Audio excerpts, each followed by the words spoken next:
Bonjour, bienvenue pour cette 11e capsule d'écologie intégrale, qui est aussi la 7e de la série des cœurs et des mains, et la 4e où nous parlons de ma rencontre avec Isaac Asumé Osuoka, qui est le directeur de l'organisme Social Action. Social Action est un partenaire de développement épais, autrement dit, Développement épais appuie financièrement les projets, les actions de Social Action.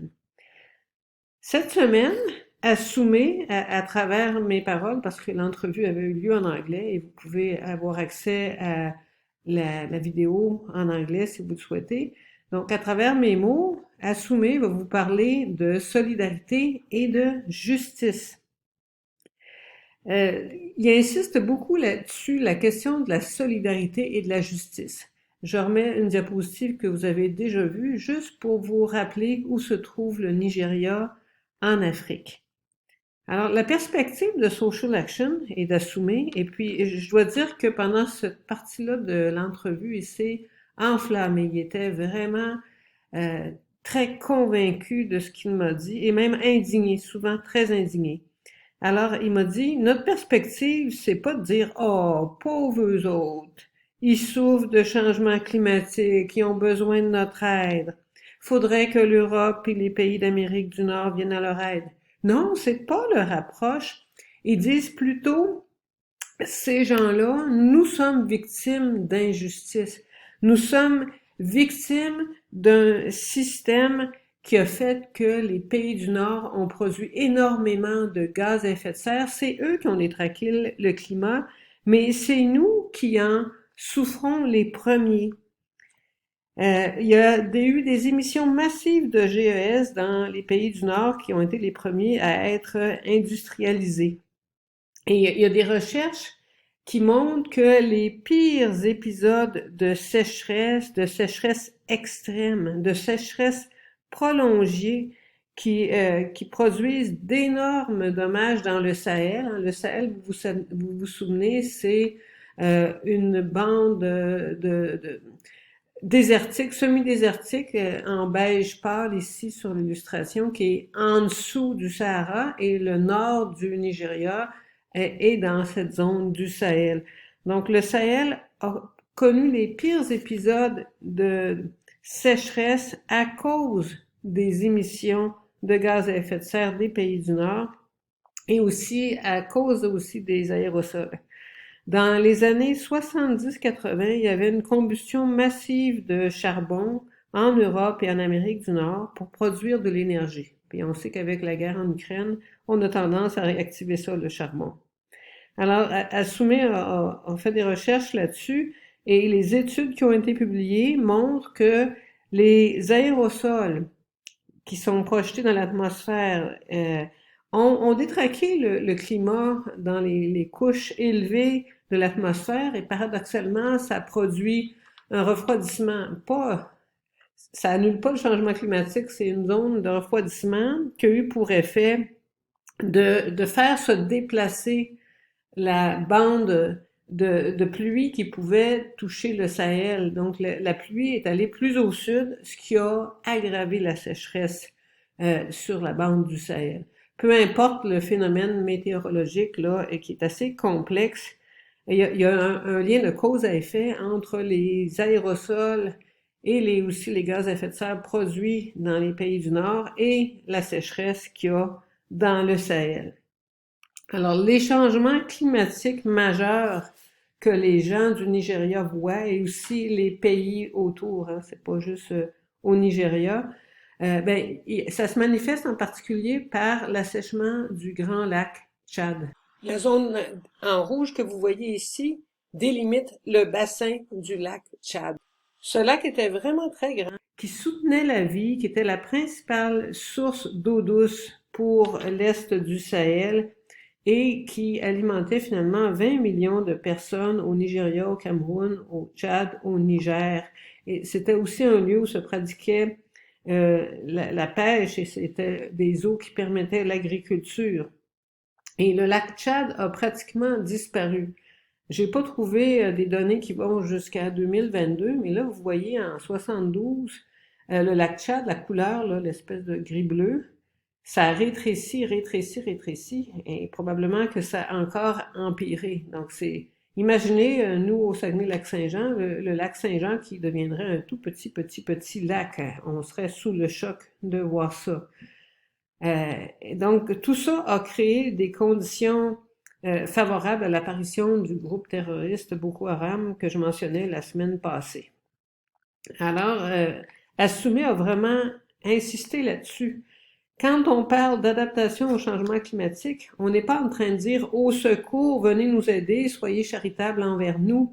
C'est plutôt un enjeu de justice. Il y a une terrible dette écologique que les pays du Nord ont contractée à l'endroit des pays du Sud. Des fois, on dit les pays du Sud ont des dettes envers les pays du Nord. En fait, c'est le monde à l'envers. La vraie dette, c'est les pays du Nord qui l'ont contractée en mettant des conditions, là, en causant des changements, des bouleversements climatiques épouvantables, sans compter toute l'exploitation des ressources du Sud. Donc, c'est vraiment pas une question de charité, c'est une question de justice. Et les gens des pays pauvres n'ont pas bénéficié de toute cette industrialisation des pays du Nord et de toute leur accumulation de biens, de surconsommation.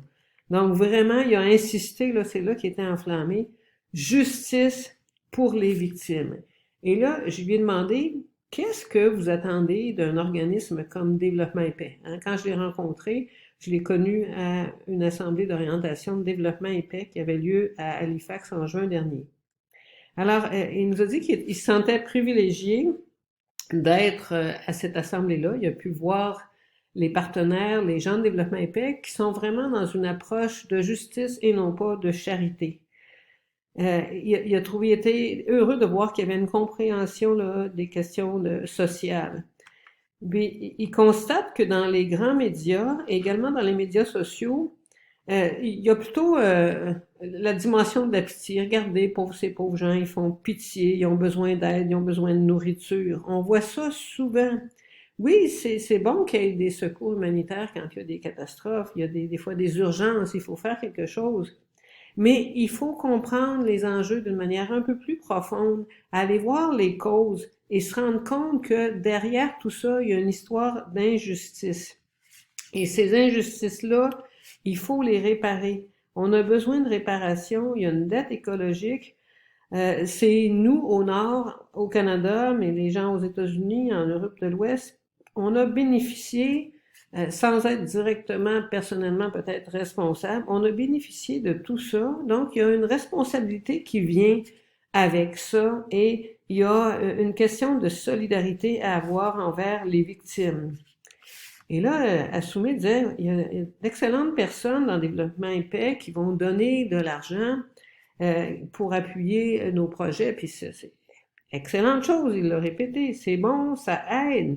Mais ce qui est encore plus fondamental, c'est qu'on travaille à la question de la justice, la restitution de la part des gouvernements du Nord global de tout ce qu'ils ont causé comme dommage, restitution de moyens pour les pays du Sud de pouvoir s'adapter au changement climatique.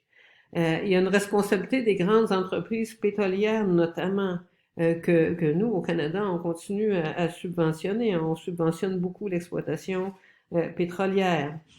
Et ces corporations sont toujours impliquées dans cette exploitation néocoloniale. On pourrait dire que c'est une nouvelle forme de colonisation des pays du Sud.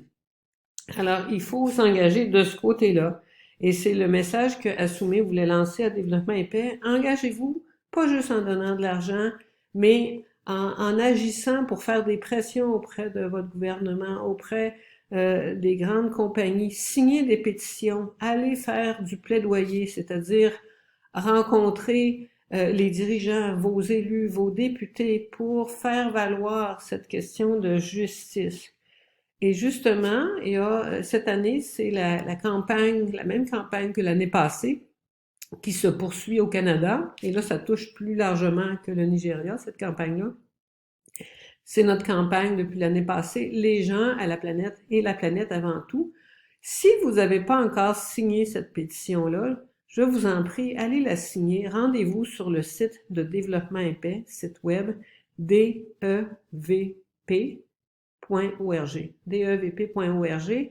Et ce qui est demandé, là, les termes sont un peu compliqués. Je vais vous simplifier ça, vous allez voir. Nous demandons à la Chambre des communes, donc ça c'est le gouvernement à Ottawa, d'adopter une loi sur la diligence raisonnable en matière de droits humains et d'environnement.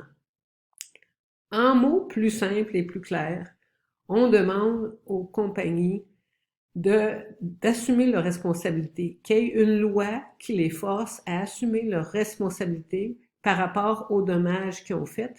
Et diligence raisonnable, ça veut dire faut que ça soit fait dans un délai raisonnable. Faut pas que ça prenne 300 millions d'années avant que ces compensations-là, que la justice soit faite. Faut que ça soit fait rapidement. Et il y a encore une autre manière d'appuyer le développement épais, en plus de donner puis de signer des pétitions, c'est de devenir membre. On peut devenir membre actif, donc militant, qui est dans une équipe, un conseil diocésain ou dans une équipe dans, quelque part au Québec, au Canada, mais on peut aussi devenir membre qui appuie. C'est pas compliqué. Pour 10 $, on a une adhésion à vie. Essayez de trouver quelque chose qui est meilleur marché, là. Pour 10 $, vous avez une adhésion à vie. Qu'est-ce que ça fait? Ça augmente le poids symbolique et le poids politique de développement épais en lui donnant beaucoup plus de membres qui l'appuient. Donc, c'est une force que développement épais a quand il peut aller revendiquer auprès des gouvernements et dire, regardez, on a tant de membres qui nous appuient. Il y a un effort particulier qui est mis cet automne pour le recrutement de nouveaux membres. On souhaiterait recruter 550 nouvelles personnes membres de Développement épais d'ici le 3 décembre. Et si vous devenez membre, vous participez automatiquement à un tirage. Le prix de ce tirage-là, c'est un voyage toutes dépenses payées à Montréal en compagnie de la personne qui vous aura recruté. Et vous pourrez rencontrer à Montréal un partenaire de Développement épais qui sera en visite dans le cadre d'un séjour de solidarité. Une raison de plus pour devenir membre.